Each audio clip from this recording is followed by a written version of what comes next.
Hello and welcome. You're with us here on Business Today. I'm Abha Bakaya. Here are the day's top stories. Big relief for airlines. The centre has decided to remove airfare caps from 31st August. The decision comes amid a sharp surge in the prices of air turbine fuel. Dalal Street ends flat after another volatile session amid weak global cues. Metals shine, IT stocks drag. Rupee rises 16 paise to close at 79.48 against the US dollar.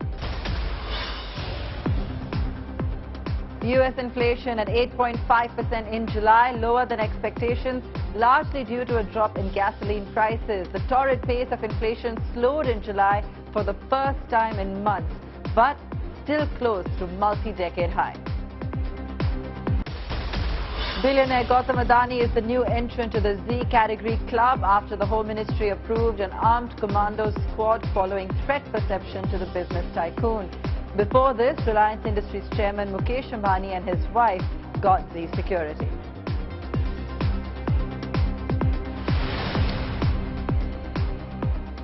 Prices of air tickets may soar, with the government doing away with fare bans for domestic flights from the 31st of August. According to the aviation minister, the decision was taken after analysis of daily demand and prices of air turbine fuel.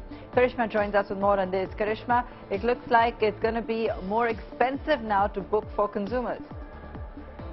Well, absolutely right. A big decision that's been taken by Civil Aviation Ministry in order to remove the cap on airfares that they had said during the onset of pandemic. This was done in order to avoid any kind of major surge or downfall in the prices of airfares because of the demand and supply. But now this means that market is back in regulating the fares of the airlines and the air routes, and this will make the competition more fierce because there are new entrants. There's Akasa in the air, Jet is coming, SpiceJet, Maharaja, and of course Vistara, which are high in demand with the consumer choosing to travel. Thank you for that, Karishma. Now, the golden visa enticing so many Indians with the Dubai dream may not be so golden after all. The scheme promises a life of luxury in the United Arab Emirates, far from the rules and tax laws of India. But as Business Today's Sharmila Bhaumik found out, if you have the crores to spend overseas, there are better options for you. Shah Rukh Khan, Sanjay Dutt, Ranveer Singh, Sonu Sood, Sania Mirza, Moni Roy. Guess what these Hindi film personalities have in common? They have all invested in property in Dubai, invested enough to be eligible for a so-called golden visa, a document which allows the holder to live, study or work in the Emirates for 10 years. The golden visa, which is issued to you if you invest 550,000 US dollars or more in the UAE, it could be in a business or property, exempts you from the need to have a local sponsor, allows you to have your family with you, and also lets you keep an unlimited number of servants. With iconic landmarks like the Burj Khalifa, Palm Jebel Ali, Palm Jumeirah and Earth-shaped island, Dubai has become a magnet for investors looking for the good life. Not only is the desert nation a financial hub, it's also a transit hub and has fairly liberal tax rules. It's a short flight away from India. It's the east, and nowadays, they've improved the golden visa norms, and because of that, it's much easier to be able to stay there, get a residency in Dubai. Dubai has really been in the forefront in managing the pandemic extremely well, and a lot of investment has gone to make it a safe and comfortable place for people to come and stay. The golden visa and the accompanying easing of rules in the UAE have had the first 7 months of 2021 witness foreign investment of 72 billion dirhams, about 1.5 trillion Indian rupees, in property in Dubai. This year, 130 billion dirhams have been invested, translating to about 2.8 trillion Indian rupees. There are, however, some important things investors need to remember. Experts warn those expecting the UAE to grant them citizenship against their investment. Now, in other countries, once you stay for a definite number of years, you become eligible to apply for citizenship, which, by the way, never is going to be the case when you apply for Emirates residency in this particular route that they have opened up. So people often get confused that they're getting permanent residence. They are not getting permanent residence. They're getting a residence permit for 10 years. So that difference is very important to understand. While restrictions on citizenship may make UAE a no-go for many, there are several other countries offering passport on-sale services at a fraction of the price Dubai is offering its golden visa. While many are offering citizenship and a passport from day one, European nations normally have a cool-off period ranging from 5 to 10 years. Caribbean nations are one of the most popular destinations. St. Kitts offers a passport for $150,000. Dominica's citizenship is on offer for $100,000, and Tigua's passport is also available for a similar amount, while Grenada's citizenship is on sale for $150,000. The biggest attraction of a Caribbean country passport is its acceptance across the world. Holders can travel visa-free or enjoy visa on arrival facilities in more than 160 countries. Majority of businessmen, entrepreneurs, HNIs who are taking residency through this golden visas route, they are taking it more as an alternate residency to facilitate their visa free travels, number one, and number two, to really speaking expand their global business operations. European countries also have liberal citizenship by investment offers for high net worth individuals looking for a foreign address. The most popular is Portugal. Portugal offers permanent residency for as low as €280,000. One can apply for a citizenship after 5 years.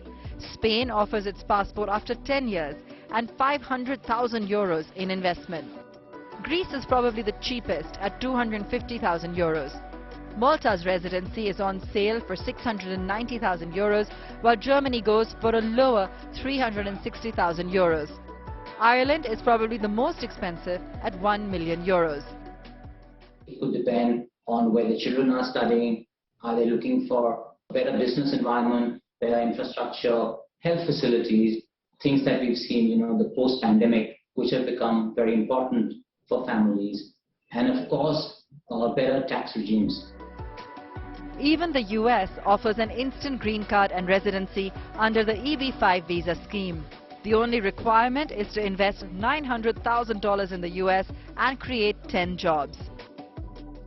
Experts say that investing in property overseas may not actually be a bad idea, though the reasons could vary, from an HNI looking to move overseas to someone in need of a holiday home, or even for pure investment purposes.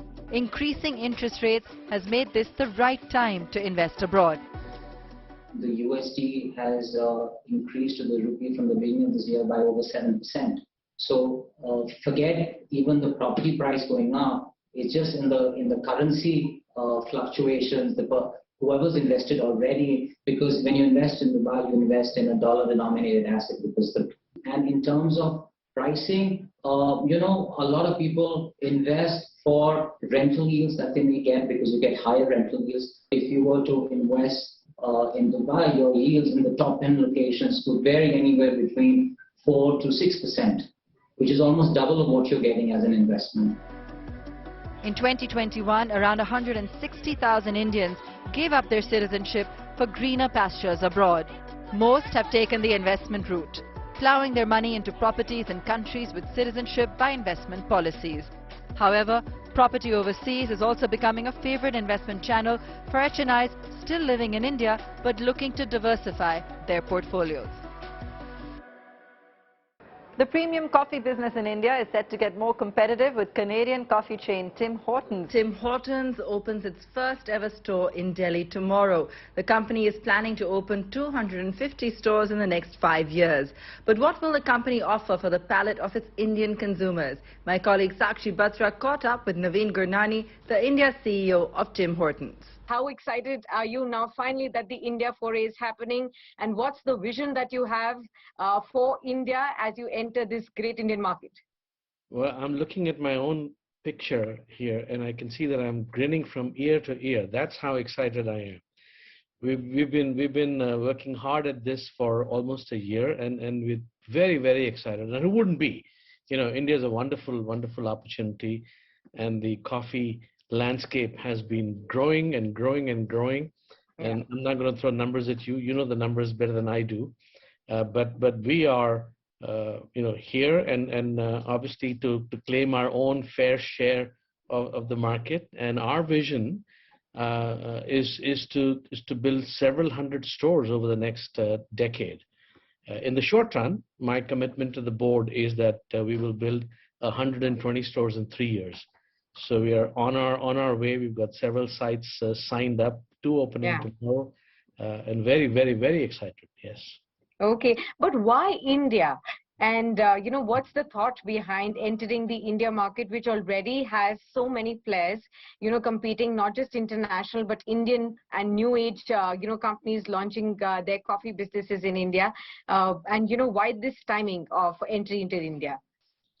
Because the Indian consumer is hungry and thirsty for global aspirational type of experiences, right? And honestly, you'll see more coming, Okay. right? Because there's a deep demand and deep desire for Indians are looking for new experiences. Indians are looking for global and aspirational type of experience, good tasting coffee, great tasting food, and that's what we provide. And you did talk a little about the expansion plans that you have. Tell us about your first stores. Where are they getting launched, and where do we see the launch expand from here on? The geographies, locations that you may be looking at. So the first 2 are actually launching in Delhi NCR. One at Select City Walk Mall, the other at Cyber Hub, both on Thursday.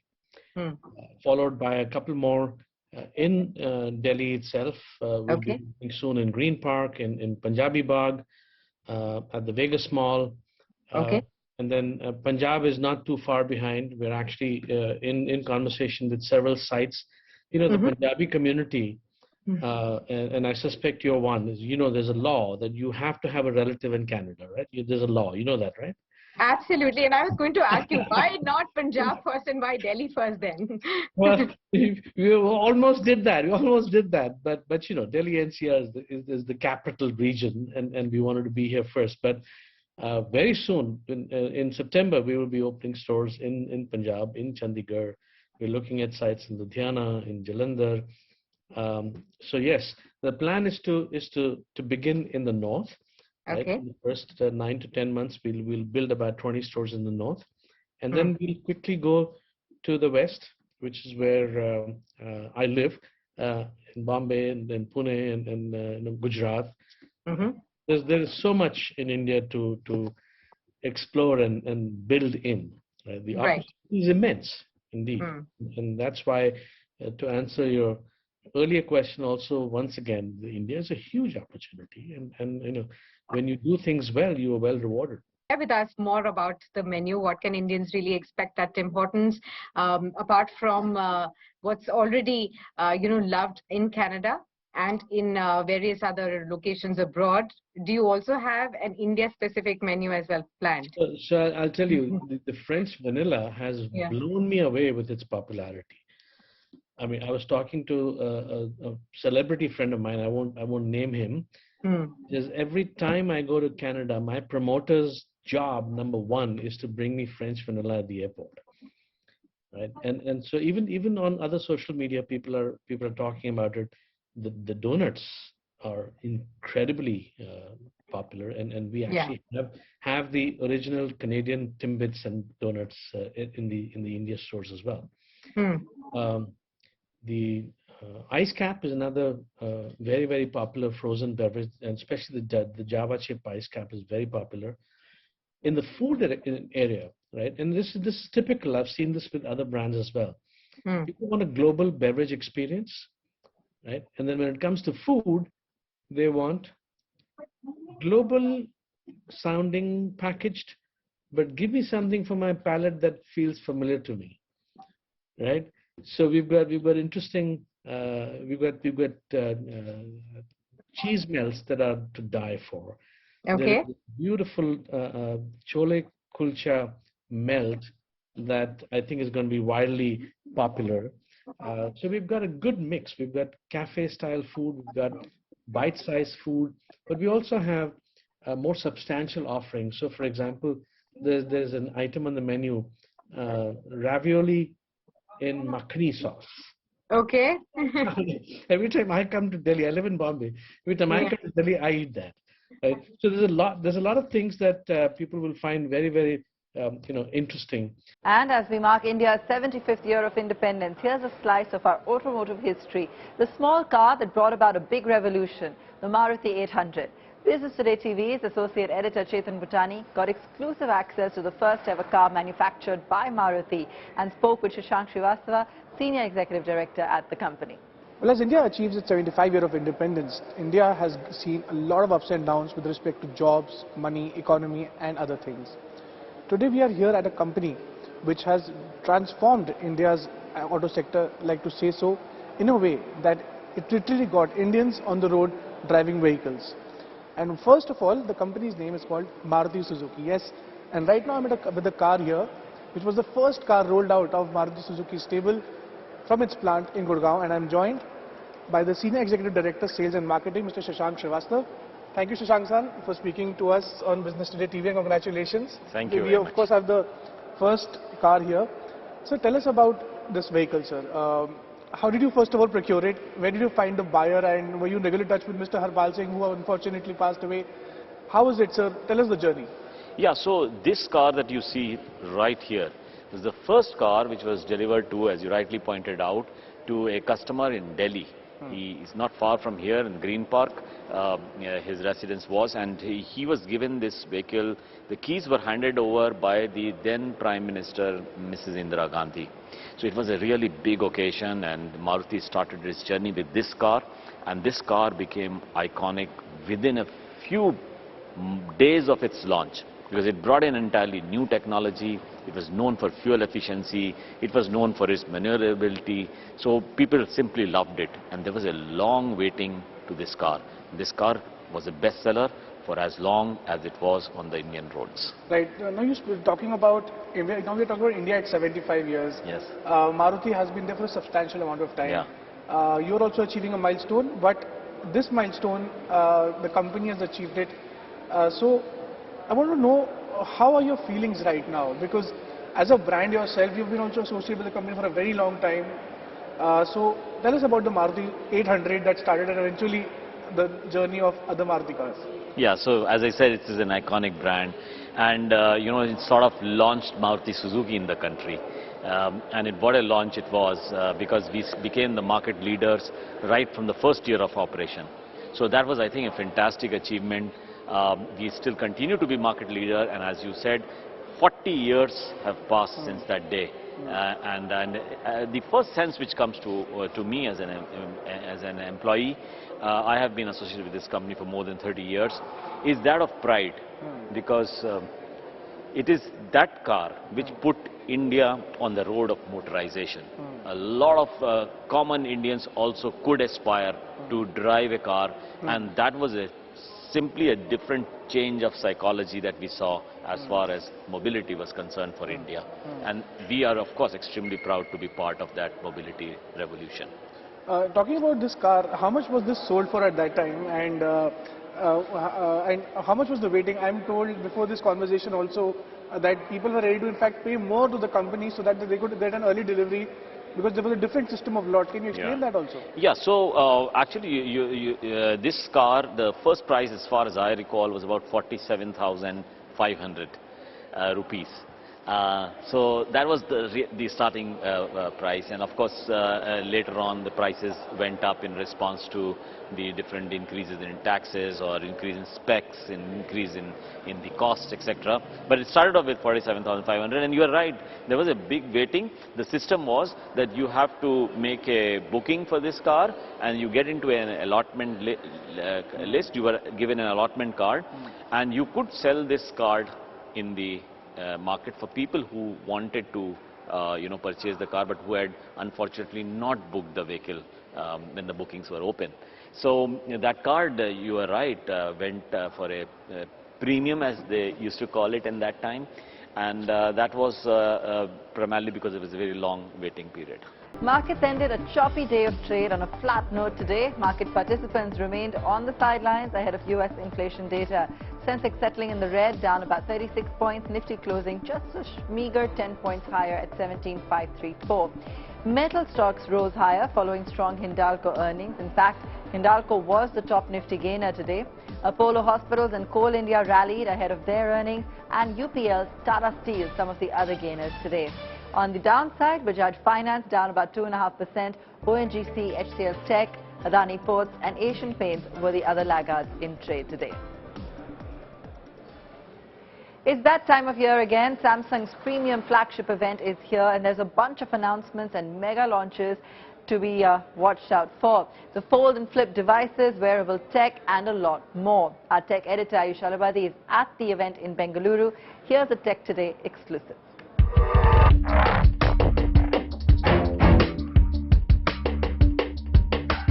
Well, it seems to be raining foldables here on Tech Today. We have an exclusive first look for you of the Z Fold 4 and the Z Flip 4 here at Samsung Galaxy Unpacked in Bengaluru. Now, I'll tell you a little bit more about these two devices, which genuinely want you to flip and fold. But there's also a new entry, which is the Galaxy Watch 5 Pro. If you're into the rugged outdoors, this one is something we will be testing exclusively and extensively on Tech Today. But keeping this aside, the Fold 4 is a device we've been waiting for nearly a year.